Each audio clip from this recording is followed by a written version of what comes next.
I was standing in my friend's living room waiting for him to grab something from his bedroom so we could leave, and his roommate, who was seated behind me on the couch, grabbed me from behind, yanked me onto the couch, and started tickling me. We barely knew each other as well, and I kept saying, "Stop it, I don't like being touched, stop it, I don't like being tickled," and he wouldn't stop, so I just farted on him. It was a good one too. I had the Ripper in the Chamber, level 10, smell and sound, and it had the desired effect, which was he shoved me off of him, but then he had the audacity to be angry with me, and he said, "Why would you do that?" And I was like, "I told you to let me go and you wouldn't let me go." And he said, "Yeah, but you didn't have to fart on me." And I was like, "I kind of did, dude. You weren't listening to my words. I told you to stop."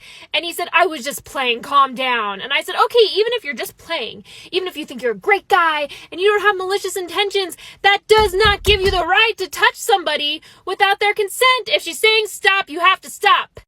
Story time. So when I was younger, I don't know, but my brain cells weren't functioning. So we were watching this episode on Kim Possible. If you don't know who that is, then you're too young. They were using bags as parachutes. So I had this brilliant idea. I told my cousin we were going to use trash bags to jump off the roof. But not just any trash bags. You know those Walmart trash bags? The ones that your mom uses as trash bags for your restroom? Bro, they had so many holes in them. They were holier than the holy water in the Catholic Church. Anyway, so my dad was painting this weekend. So he left his ladder in the backyard. So here we come, us chunky little kids trying to climb up that ladder. We're like, 1, 2, hold up. I told my cousin, you jump first so I can make sure it works.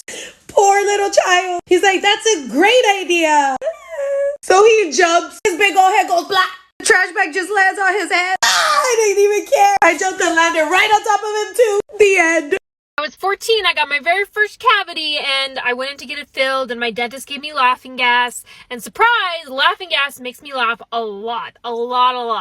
And he was really frustrated, because apparently if your patient is laughing a ton, it is very hard to fill a cavity, and he was trying to get me to be more serious, and he was like, "Why won't you stop laughing?" And I said, "I don't know, man, you're the adult who gave me drugs." And then I kept laughing, and finally, he just looked me in the eyes, and he said, "Dead puppies." And not only did that make me laugh harder, but it made everybody in the room laugh. The dental assistants were laughing. The other patients are now laughing. And now we're all getting the giggles because I can't stop giggling. And he was so angry. And he was like, "Dead puppies are not funny." And we were like, "The way you say it is funny." And then everybody's laughing. It's fully euphoric. And my mom walks into the room and everyone's laughing except my dentist, who just kept yelling, "Dead puppies, dead puppies, dead puppies." Story time. When I was younger, my face was paralyzed. I grew up with my cousin, so he's more like my brother.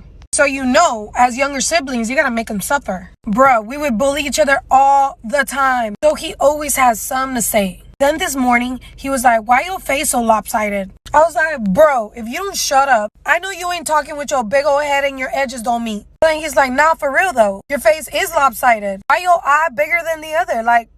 He's like, "Go look in the mirror." So I ran to the mirror inside the school and I was shook. My face was lopsided. I started crying. I was like, "Lord, am I gonna die?" I ran to the nurse's office and I called my mom. "Mommy, my face is melting." My mom ran to the school and took me to the hospital. They didn't really know what was going on. All they could say was my face was paralyzed. They said therapy could help, but most likely my face was gonna be like that forever. Bro, but I'm gonna tell you, God healed me. Yeah, my face is a little bit lopsided still. In less than a month, I was completely healed. Back when I worked in fast food, some nights would get so slow and so boring that my coworker and I would have to make up games. And one of them was that we would take orders together at the drive-thru. So for example, a car would pull in and I would say, "Hi, how can I help you today?" And they would say, "Yeah, could I get a double cheeseburger?" And then my male manager would drop his voice an octave on purpose and say, "Of course, would you like that in a meal?" And they would go, "Yes." And then I would jump back in and say, "Would you like a Coke with that?" And they would go, "Yeah." And then my male manager would jump back in and we would just do line for line until they pulled up. And at one point, a man pulled up and he was like, "Real professional, guys, real professional." And I was like, "Listen, it is 11:30 p.m. I've been here since 2 p.m. I promise 8 hours of professional behavior. If they make me stay longer than that, then that's on them." Story time. When I was 6 or 7 years old, I was really thick with 3 C's. I mean, if I was a fruit, I was a grape. If I was a shape, I was a circle. You see this right here? This. So it was a time when girls began to question their bodies and stuff like that. All of my friends aren't fat, so why am I fat? So I was like, you know what? I'm gonna get on a diet. So for that whole day, I only ate carrots. But then I was so confused. Why am I still fat? I only ate carrots all day. Oh no, God, am I pregnant?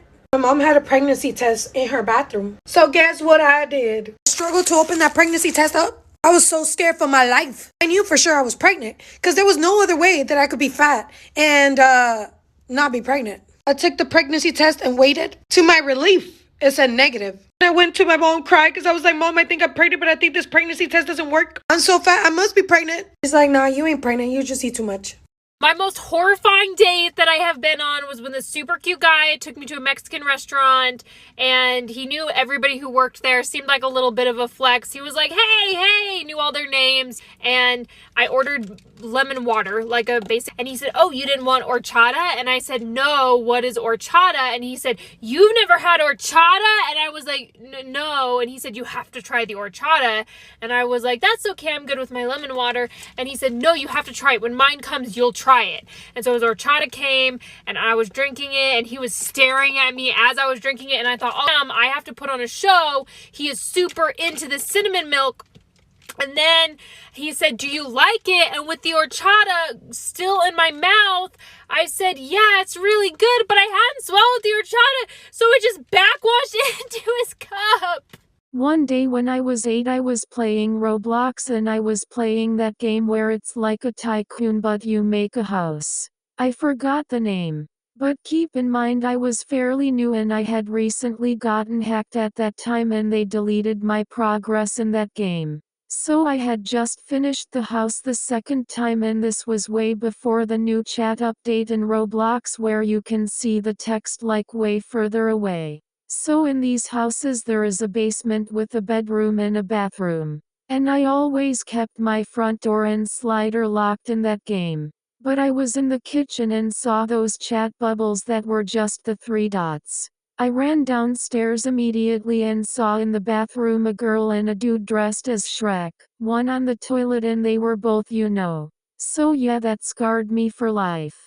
Am I wrong for telling my daughter she should change her wedding dress to green? My oldest daughter is straight-laced and is doing the whole get married and have a traditional life. She places a lot of emphasis on her upcoming wedding. My youngest is the complete opposite. While I don't agree with some of her choices, she's an adult, she pays for her way of life, and there's not much more I can do. She likes to call herself a digital nomad. My eldest kicked my youngest out of the wedding party. It's because my youngest has eloped with her boyfriend. The guy is about 10 years older than her, divorced with 2 kids. I think what set my oldest off is that her fiance comes from money, and the wedding will be stupidly lavish. However, my youngest daughter's husband has a lot more money, and he wholeheartedly supports my daughter's artistic temperament.